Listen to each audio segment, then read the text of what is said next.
चमला किरण कुमार रेड्डी की कोशिशें रंग लाईं। चमेला जो पार्लियामेंट की टेक्सटाइल स्टैंडिंग कमेटी की रुकन है।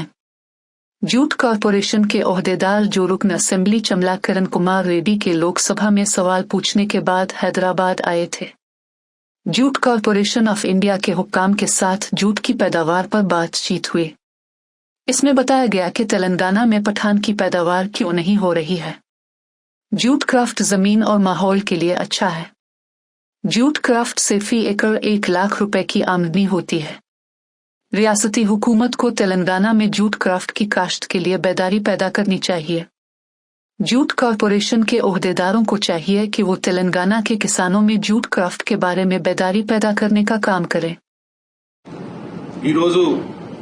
ताज डेक्कन హోటల్లో జూట్ కార్పొరేషన్ ఆఫ్ ఇండియా తరపు నుంచి అధికారులు కళ్యాణ్ కుమార్ గారు అలాగే నాదేవ్ దత్తా గారు జూట్ కార్పొరేషన్ ఆఫ్ ఇండియా నుంచి ఈ మధ్య కాలంలో ఢిల్లీలో జరిగినటువంటి ఒక కన్సల్టేటివ్ మీటింగ్ లో జూట్ ప్రొడక్షన్ మీద జరిగినటువంటి డిస్కషన్ లో తెలంగాణ రాష్ట్రంలో రైతులు జూట్ క్రాప్ ని ఎందుకు వేస్తలేరు, ఎందుకు ఇక్కడ ప్రొడక్షన్ జరుగుతలేదన్న అంశం మీద చర్చ జరిగింది।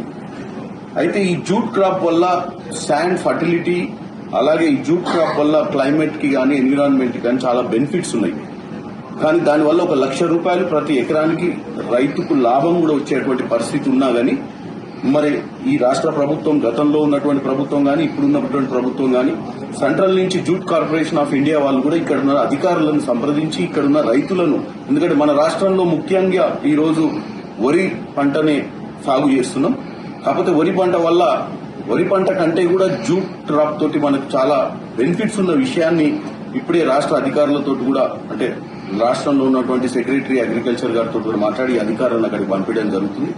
డెఫినెట్ గా రానున్న రోజులలో తెలంగాణ రైతు ఎక్కువ ఎక్స్పోజ్ కావాలి, ఎక్కువ రకాల పంటలను గానీ జూట్ లాంటి మంచి ప్రొడక్టివ్ సిస్టమ్ ఉన్నటువంటి క్రాప్స్ ని కూడా కల్టివేట్ చేయాలన్న ఉద్దేశంతో ఈ మీటింగ్ జరిగింది। ఇక్కడ చాలా మంది సభ్యులు ఎంఎస్ఎంఈకి సంబంధించిన వాళ్ళు, ఇక్కడ జూట్ బ్యాంక్ నడిపే వాళ్ళందరూ కూడా పెద్ద మనుషులు ఉన్నారు।